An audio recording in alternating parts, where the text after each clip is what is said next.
अगर आप भी चाहते हैं कि देवा फिल्म्स के ऑडियो वीडियो सबसे पहले आप तक पहुंचे, तो लाल बटन को दबाकर चैनल को सब्सक्राइब जरूर करें और साथ में बेल आइकन को दबाना न भूलें।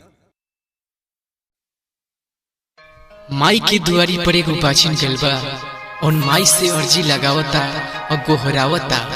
आई ये गीत के माध्यम से सुनी जा। देवा फिल्म्स की प्रस्तुति,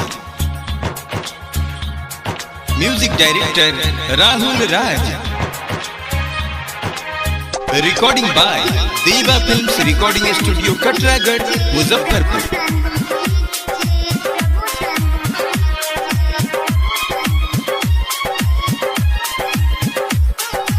आप सुन रहे हैं सिंगर राहुल राज को।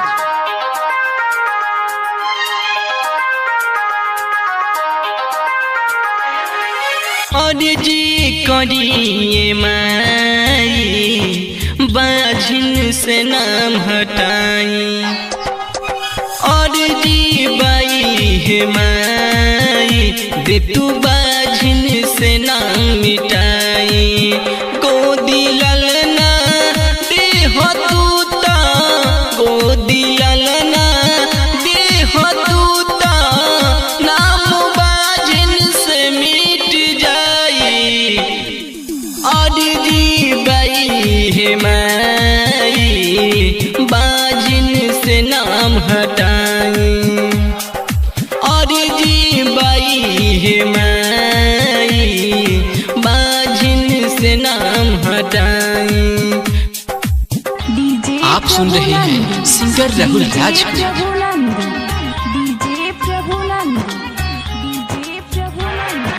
हे जग जननी हे अम्बे माँ, देवी माँ देवी माँ देवी माँ देवी माँ, नाम बाजिन से दिह तो ये माई हटा।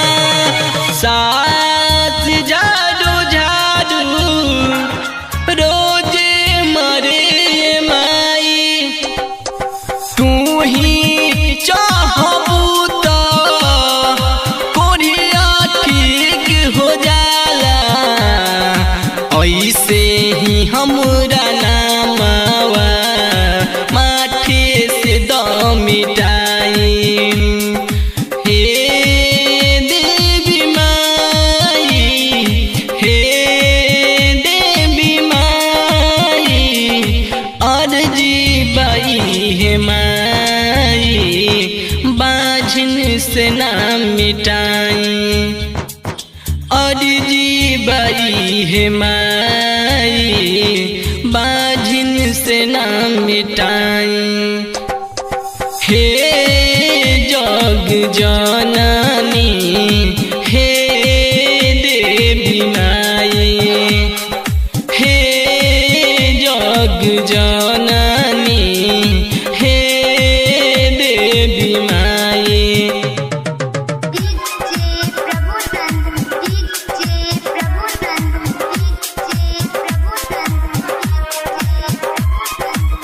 देवा फिल्म्स की प्रस्तुति,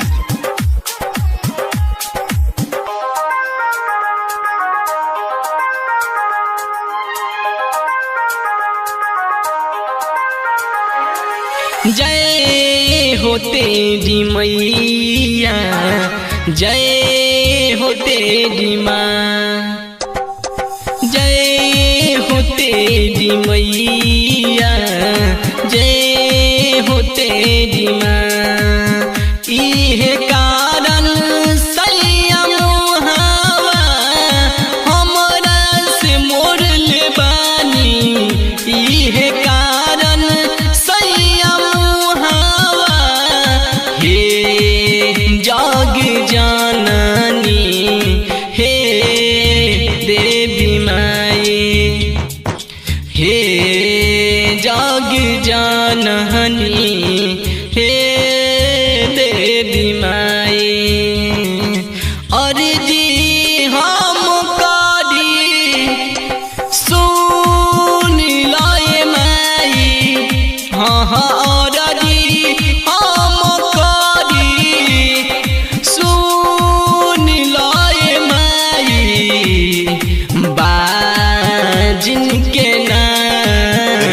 by Deva films recording studio Katragarh.